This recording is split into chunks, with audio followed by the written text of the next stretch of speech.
Hi everyone, today we're going to be doing this lovely bauble or Christmas tree ornament from Johanna Basford's Inky Advent Calendar. I haven't really thought too much about what I'm doing, but I'm going to start doing the very top where you've got the hanger and this piece here, and I would normally do this in either gold or silver, thinking about the fact that it will probably be metal or some sort of wire. So I'm going to go for a silvery colour today. So we're going to start with the number 8 Staedtler Ergosoft pencil and do the edge of it. What the idea is that I'm going to try and make it look like it's shiny metal. I find gold a lot easier than silver to do. I think it's partly because there's lots of different shades of gold as well as sort of silvery colours, but I just don't really know why. I add more colours into my gold than my silver. Oops.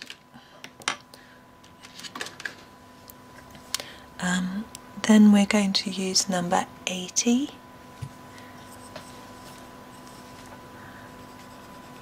Go a little bit over what we've done before. The idea is to leave a bit of white in the middle so it looks like it's shining. Sorry, I covered that over so you couldn't see. So I hope you can see that I'm trying to leave a little bit in the middle so you've got some shine. And the same on this. My pencil keeps hitting my tripod leg. Put it in a slightly different position. I'm not sure if it's really working. So there we go, and what I've actually done is mist off this bit, which I think we should do as well. So back to the darker grey and just do the edge. Now some people will do this with some black as well, which you could have a play with, and they sometimes don't do the shine right in the middle. They'll do a sort of dark colour here and a shine here, that sort of thing.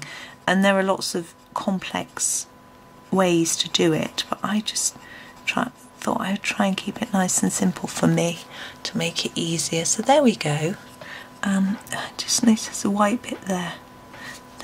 So that's the hanger part, and I'm not going to do any more of the bauble in a silvery colour so that it doesn't look the same. Now I'm thinking about what colours to do it. And I think I'm going to do it all one colour. I have seen a really nice one done like that when we had one on earlier in the month. But I'm going to go back to number 8. I've just noticed we've got this bit on the bottom, which I think should also be silver.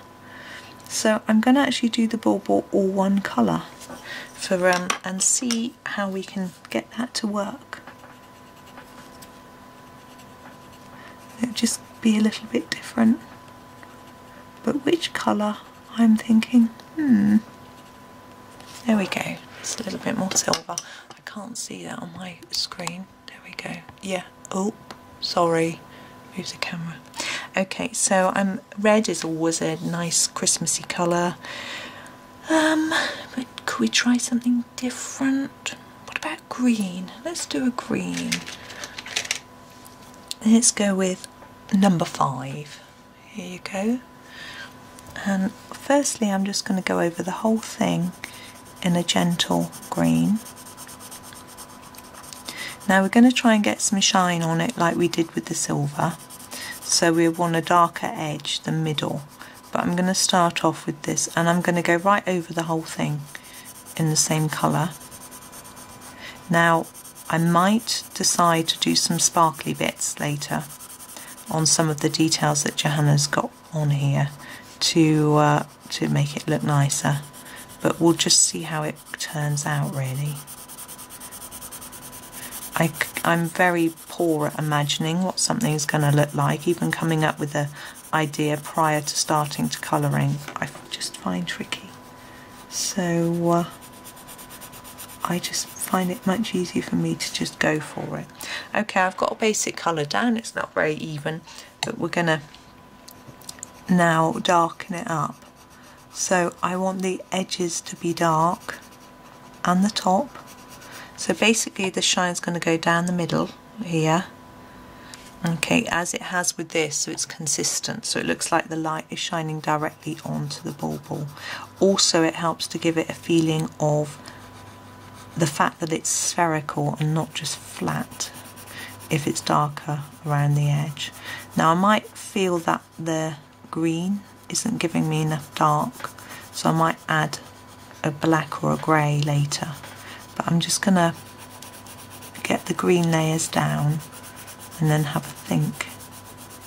So you see, I'm just going to leave that lighter.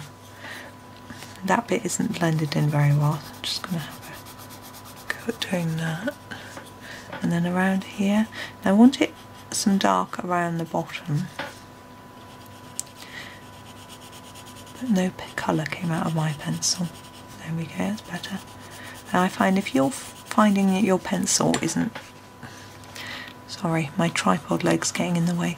If you're finding that your pencil isn't giving you a lot of colour, there's a few things you can do. You can sharpen it, but I quite understand that a lot of people get very reluctant to sharpen their pencils a lot because they're expensive and you want to feel like you're using all of the colour up. So just twist them round until you find a sharper part, because if you look at the point of a pencil, it's not even, so there are some parts which will be sharper than others. Sorry, I keep banging the tripod. So if you just twist the pencil, and what actually I have got a time-lapse video of me colouring a bird from Flourish, and it's quite funny watching how many times I turn my pencil around in that video, because it's sped up, you can really notice it. So I'm going back to this side again. I just want to try and even out the colour. So you see, I'm just putting lots of extra layers on the edge and then less as we go towards the middle to try and get an even blend. This is something that you will learn as you practice. It's blending is something which a lot of people think is really difficult, and it just takes time and practice, and it's about making sure that you understand how hard you're pressing and how many times you need to go over those layers. You can also, it's easier when you've got one tone of colour sometimes, I find. Once you start adding other colours in, it can become trickier, because we might end up getting lines and things. Now let's see how we're doing. Oh, we're a bit low, aren't we? Okay, what am I going to do with it next? I think that bit needs a bit more, just there. I'm going to go in with the darker green, and this is the number 38. Now if you don't have this full set of 36, you won't have this darker green colour, so you could go in gently with a bit of dark grey or black and then go back over the top with the green that we were using before, and then that will make it look less grey. Or you can just keep adding more and more layers, sorry, snap, of the green we were using. But it's sometimes easier to just get a more intense colour by using a darker shade rather than keep on persevering with the colour you've got. Also, your paper has a limited capacity for taking on colour, so once you put in a certain amount, you just won't get any more into the paper, and it all depends on the paper that you're using. If you're using one of Johanna's lovely books, you get quite a lot of opportunities. Now under here there will be shadow, so I'm going to do a push hard under here to get some colour under, but I'm bearing in mind that it's still going to be lighter as it goes towards the middle. So although I want to show the shadow, I don't want it to be so intense towards the middle. It should be dark, so I'm going to put more layers here near the edge. Okay. Now I'm not happy with this bit here, looks very unblended, can you see? Now I'm actually going to go in with a blending pencil. I've got my Prismacolor blending pencil here. You can see the end, it's really pink. So I'm just going to scribble on the back of this on this envelope. I've always got envelopes around this time of year. I can't remember what's in this. Oh yeah, I can now. So I'm going to scribble on this envelope until my pencil is clean.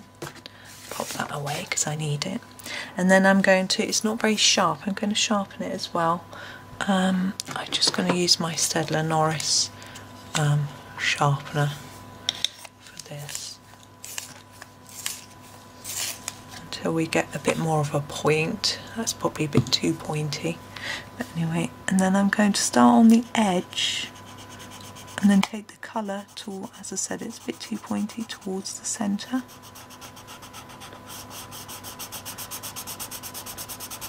I don't know how easy it is to see how well that's working, but I'm trying to just smooth out the blend lines. Now it can feel like a lot of effort when you've got a really big picture to blend the whole thing, but it can make a really big difference to how neat it looks. There we go, I still haven't got rid of that.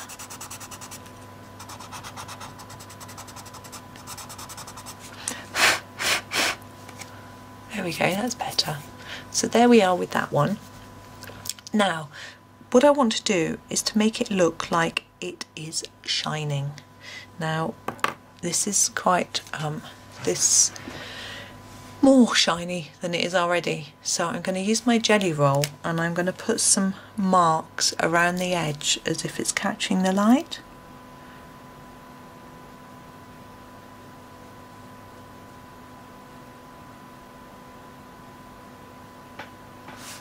And around here, like that. Now that's not as dark as I would like, it's going to need a couple of layers, and I'm going to do the same on this side. Sorry, I'm hitting the tripod again, but in a slightly different place here. And there we go. So I'm going to wait for that to dry, and while I'm going to do these dots on the outside. I'm going to do these in a sparkly green Uniball Signo pen.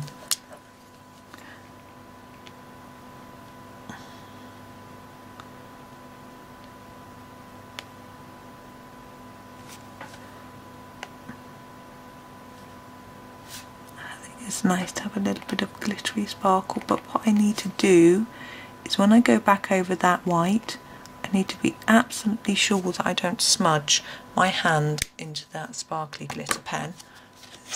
I'll just dip it towards the light so you can see how sparkly it is, because it smudges really easily. So I'm going to go back in with this now. Now sometimes when you go back over a white pen, I'm just going to scribble. My end's clogged, it actually rubs off the pen rather than putting a new layer on top, which is exactly what it's doing here, which is a nuisance. I'm going to try a different pen. Oops, I'm going to try my Posca white PC1MR. I'm just going to get it going on an envelope. You have to shake it. I'll just show you. And then you pump the end up and down like this, and until the paint comes out. But you do need to be really careful, because some people do have problems with blobbing. That's a technical term. They end up with blobs of white paint over their page. But you can see it's, I don't know if you can see, it's a lot thicker than the other one. It comes out with a thicker line, but I find the paint is actually thinner. It seems more watery. Okay. There's a blob there, isn't there? Which I don't want, so I'm going to spread it up and hope that it doesn't look too weird.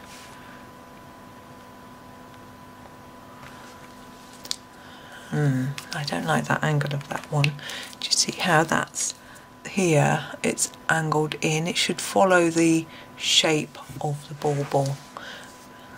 So what the best thing to do with that, I'm going to leave this video now, but if that happens, the great thing about these Posca pens, upside down Posca pens, is that when they dry you can scrape it off with your fingernail and then you can try again. You have to be very careful, but you can do that. Anyway, I'm going to leave that one as is. I think if I fiddle with it anymore, it's probably going to end up looking worse. But I hope you get the idea of what I was trying to do on that one. So just to do shine in a very different way. So I hope you enjoyed that and have a go at it yourself. Thank you very much for watching and happy colouring.